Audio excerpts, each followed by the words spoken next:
Kartu Tenaga Kerja Luar Negeri.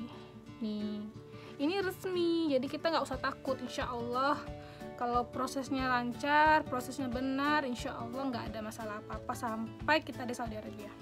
Nih, transit ke bahasa Arab biasa kita, dan kita ini di stamp nih ini, jadi saat ijazah kita ditranslate ke bahasa Arab harus ada cap tersumpah di sini, tersumpah. Jadi ada khusus buat translatornya yang tersumpah lah, udah resmi ya. Lalu ini dicap oleh Kementerian Hukum dan HAM, Direktur Jenderal Hukum Perdata Umum, dan Kementerian Luar Negeri.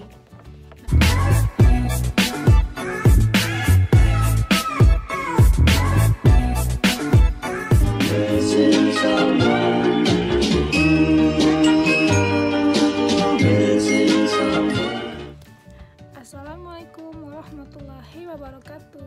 Merhaba, ketemu lagi dengan saya Ayu Pratiwi, perawat Riyadh, Saudi Arabia. Kali ini saya akan melanjutkan tentang proses keberangkatan perawat di luar negeri, khususnya Arab Saudi.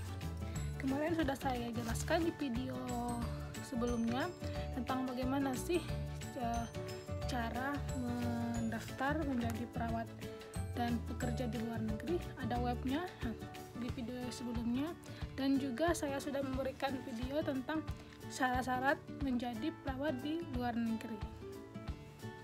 Saya ulangin dulu syarat-syarat menjadi perawat di luar negeri. Pertama itu ijazah, transkrip nilai, 2 tahun pengalaman kerja, STR aktif, bahasa Inggris aktif, lalu data-data yang menunjang seperti dokumen paspor, lalu KK, KTP, surat izin orang tua atau surat izin ke suami yang diketahui oleh kelurahan.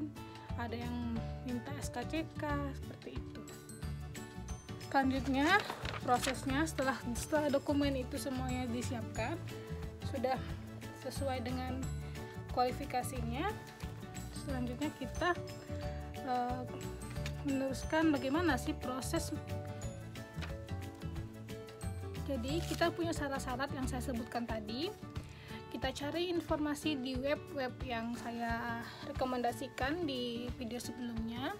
Saat itu kita pilih yang misalkan PT Bahri Madini. Kita hubungin di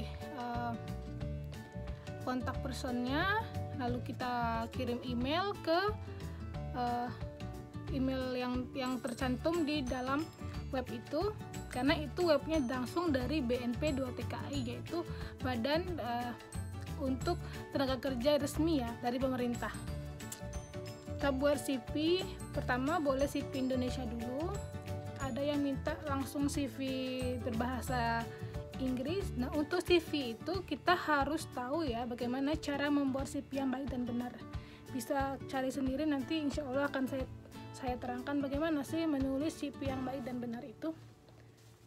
Lalu setelah CV kita kirim, akan ditelepon, karena dalam CV itu kan sudah ada nomor handphone kita.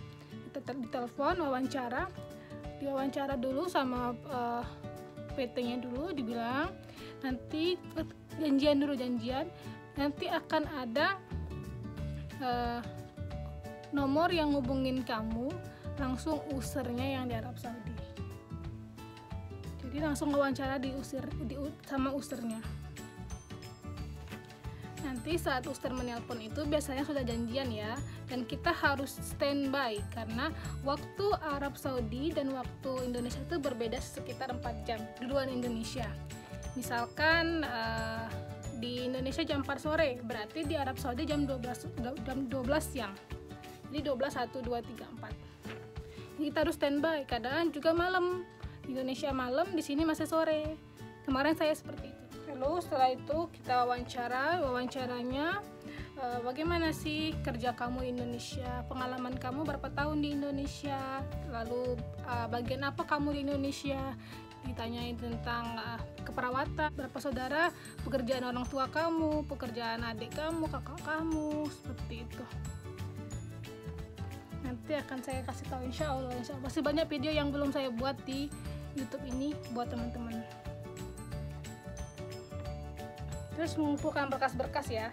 Ijazah itu harus translate ke bahasa Arab. Nah, ini saya ada contohnya nih. Jadi ijazah kita yang ditranslate ke bahasa Arab. Nih, translate ke bahasa Arab ijazah kita. Dan kita ini di stamp nih. Jadi saat ijazah kita ditranslate ke bahasa Arab harus ada cap tersumpah. Di sini tersumpah. Jadi ada khusus buat translatornya yang tersumpah lah, udah resmi ya. Lalu ini dicap oleh Kementerian Hukum dan HAM, Direktur Jenderal Hukum Perdata Umum, dan Kementerian Luar Negeri. Nanti ini yang ngurusnya PT-nya. Juga ini surat pengalaman kerja 2 tahun. Surat pengalaman kerja 2 tahun ini juga ditranslate ke bahasa Arab, lalu di stamp oleh yang tersumpah, yang resmi tadi. Ini Kementerian Luar Negeri, Hukum dan HAM. Lalu ini apa namanya, Kedutaan Arab Saudi di Indonesia. Saya punya pengalaman kerja 2, jadi dua lembar yang jadi dua yang ditranslate dan 2 yang dicap. Ijazah semuanya udah. Terus jangan lupa kita udah siapkan paspor ya, karena paspor itu penting. Kalau nggak ada paspor kita nggak akan pergi berangkat ke luar negeri.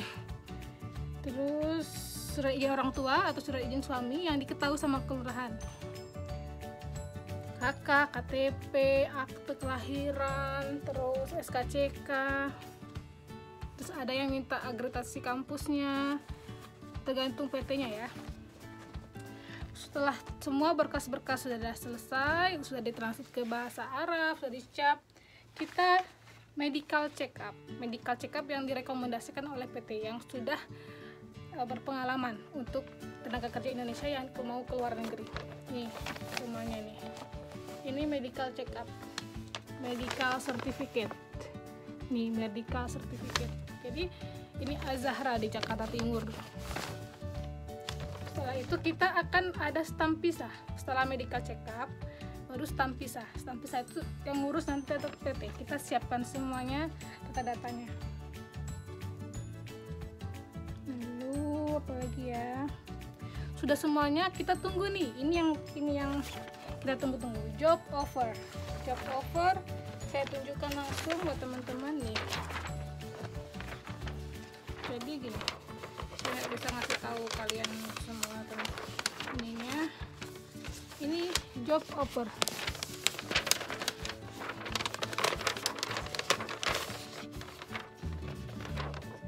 Nih, offer letter. Ayu Pratiwi, General Nurse, ini gajinya sekian. Nanti di sini akan ada ini 2-year appointment contract, 2 tahun kontrak kerja. Free meal itu dapat uang makan, terus itu dapat tiket, dapat asuransi, terus akan ada 42 hari libur kerja atau 1 tahun 1 bulan, 2 tahun 2 bulan. Terus kontraknya harus single, di sini ditulisnya. Di sini kalau tergantung ya. Di sini tulisannya single. Nih harus single. Terus lokasinya di Riyadh. Terus akomodasi, free akomodasi, tempat tinggal, transportasi, kita dikasih transportasi, uniform dapat seragam, terus izin kerja dan residen visa tinggal dan seperti itu. Setelah dapat job offer ini berarti kita sudah ada nih, udah terdaftar. Nanti ada ditulis di sini apa nama perusahaan yang akan kita kerja nanti ya di Arab Saudi. Kalau saya kan ditulis di situ, nanti di sini semua. Terus di sini ada stamp dari general manager dari rumah sakit yang kita tuju, dan jangan lupa pakai materai ya, pakai materai 6.000. Saya pakai materai 6.000 sudah. Ini kemarin nggak apa-apa, penting. Terus kita akan menuju ke kontrak kerja. Jadi kontrak kerja ini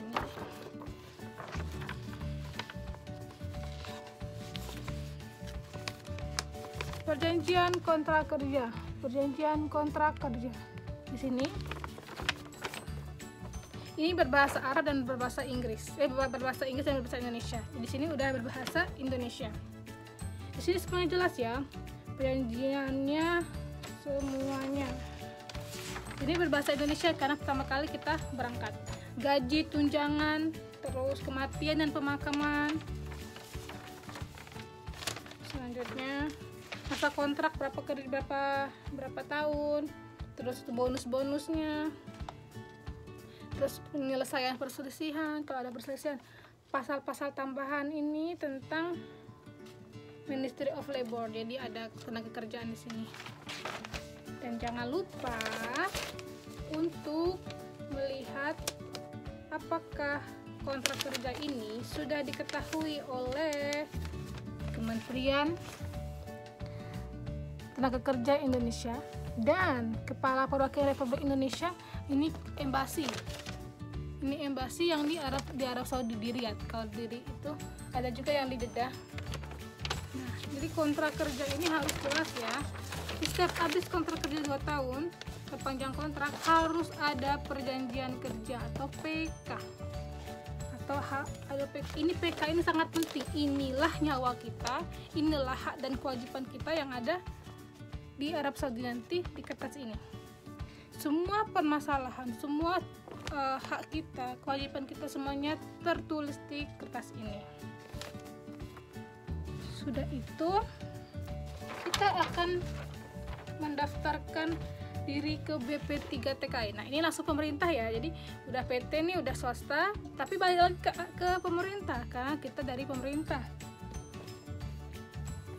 Ini contoh paspor saya. Sini ditulis nih, Bahrindo Mahdi, tulisan PT-nya dulu. Saya banyak banget loh merekomendasiin PT Bahrindo Mahdi. Biarin berkah insya Allah. Oke, saya akan ngambilin. Saat kita finish udah 70% ya ininya prosesnya, akan ada namanya kita ID, jadi daftar di Jakarta Timur juga, kayaknya di Ciracas, di Jakarta Timur. BP3TKI-nya di Jakarta Timur, di Ciracas. Kita akan melakukan ID. Nanti saat ID nanti kita akan punya KTKLN. Jadi nih, Kartu Tenaga Kerja Luar Negeri. Nih, ini resmi, jadi kita nggak usah takut. Insya Allah kalau prosesnya lancar, prosesnya benar, insya Allah nggak ada masalah apa-apa sampai kita di Saudi Arabia. Ini tahun 2017 ya, 18-19 KTKLN-nya seperti ini. Terus kemarin kontrak saya habis 2 tahun, saya pulang ke Indonesia, saya mau laporan lagi ke BP3TKI. Ternyata KTKLN-nya berubah menjadi kertas seperti ini saja, bukan seperti kartu, seperti ini kartu. Jadi berubah jadi kertas aja. Sebenarnya sama, di situ semuanya jelas. Jadi per tahun 2018 ternyata kartu ini udah nggak lagi diterbitkan oleh BP3TKI, jadi dapat kertas seperti ini, sama aja. Dan ini harus dijaga. Ini nyawa kita juga. Saat KTKLN yang udah dapat, nanti akan diberikan yang namanya asuransi kesehatan. Asuransi kesehatan. Nih, ini asuransi kesehatan saya tahun 2017 datang, dan kemarin saya renew kontrak lagi, saya urus lagi BPJS saya, dapat saya 2. Ini udah mati, ini yang baru. BPJS. Nah, dapat nih tanya jawab program BPJS. Kita dapat nih BPJS tenaga kerjaan. Jadi nanti kalau misalnya uzubillah menzalik ya, kalau misalkan kita meninggal atau misalkan kita ada kecelakaan kerja, itu semuanya udah ditanggung di sini. Berapa besarnya iurannya? Dan ini sudah saya bayarkan pertama kali saya datang atau pertama kali saya renew kontrak ya, perpanjang kontrak sudah saya bayarkan, jadi saya nggak bayar lagi. Setelah itu kita akan melakukan namanya PAP. PAP itu apa sih Kak? pembekalan akhir keberangkatan. Nah, dapatlah buku ini kita nanti. Jadi kita diberikan selama 1 hari itu penjelasan materi. Gimana sih kehidupan di Arab Saudi? Bagaimana sih masalah yang ada di Saudi? Jadi kita harus dikuatkan mental kita. Nanti dia akan dikasih tahu PK itu fungsinya apa. Itu yang penting, ada pelajaran PK di situ seingat saya. Terus tentang bagaimana sih shock kulturnya di sini. Terus nanti akan dikasih tahu alamat-alamat yang nomor telepon penting yang ada di Arab Saudi ini semuanya. Nomor telepon penting. Jadi ini tuh buku kita sampai kita kepulangan semuanya nih. Semuanya di sini ada. Terus bagaimana cara berangkat ke Arab Saudi, alur-alurnya, terus PK itu fungsinya apa, semuanya di sini ada. Dokumen apa saja. Sudah ini semuanya udah selesai, kita mendapatkan tiket. Saat ini kita siapkan tiket, paspor, KTKLN, kontrak kerja, dan hasil medical check up kita. Saat ini kita udah mau terbang nih, kita tinggal tunjukkan ini ke bagian check-innya, bagian imigrasinya, bahwa kita ini sudah melakukan PAP. Ada kertas kemarin udah diambil sama pihak airport, ada kertas bahwa kita sudah mengikuti PAP. Kebanyakan kalau semuanya udah berkas, udah lengkap ini, lolos lancar insya Allah. Ada yang tidak punya, cuman hanya tiket dan paspor ini, ditanyain mana ininya, perjanjian kerjanya, mana KTKLN-nya, seperti itu. Kemarin jadi saat saya pulang kemarin pula 2 tahun, terus saya renew lagi setahun. Saya tidak mau nanti saat saya pulang ke Arab Saudi itu ada masalah apa-apa. Makanya saya urus lagi dari awal seperti nol lagi. KTKLN, BPJS saya, kontrak saya laporkan ke BPTK. Jadi auzubillah min dzalik, kita buat jaga-jaga ya, karena kita tidak tahu apa yang akan terjadi nanti ya. Insya Allah tidak ada apa-apa, insya Allah ya Rob. Alhamdulillah lancar, alhamdulillah 2 tahun ini lancar. Jadi cuman buat kita jaga-jaga aja. Inilah kekuatan kita tuh di sini, di kertas-kertas ini. Sekian dari saya ya. Kalau ada teman-teman yang ingin ke Arab Saudi menanyakan prosesnya, kok Kak nggak secepat itu, ada yang serumit itu, 2-3 bulan proses ini berlangsung. Ada yang sampai setahun, tergantung PT-nya, tergantung nasibnya juga. Ada yang masih menunggu, ada yang PK-nya, job offer-nya udah ready nih, visanya udah ready, jadi kita tinggal paling 2 bulan udah berangkat. Karena rezeki orang tuh berbeda-beda ya. Ada yang daftar ternyata nunggu lagi. Terus ada juga yang misalkan ngikutin pelatihan, jadi lama. Kalau saya tidak ikut pelatihan, saya sibuk kemarin, masih kerja sampai semuanya udah beres baru saya resign kerja. Karena saya takut kalau udah saya resign nanti ini nggak jadi berangkat, malah berabe urusannya. Oke, sekian dulu. Buat teman-teman yang ingin bertanya soal bagaimana sih proses ke Arab Saudi khusus perawat, boleh langsung di komen di bawah video ini, atau langsung hubungin saya di DM Instagram di deskripsi ya, udah saya kasih alamatnya. Oke, terima kasih, maaf kalau ada salah-salah kata. Syukran. Waalaikumsalam.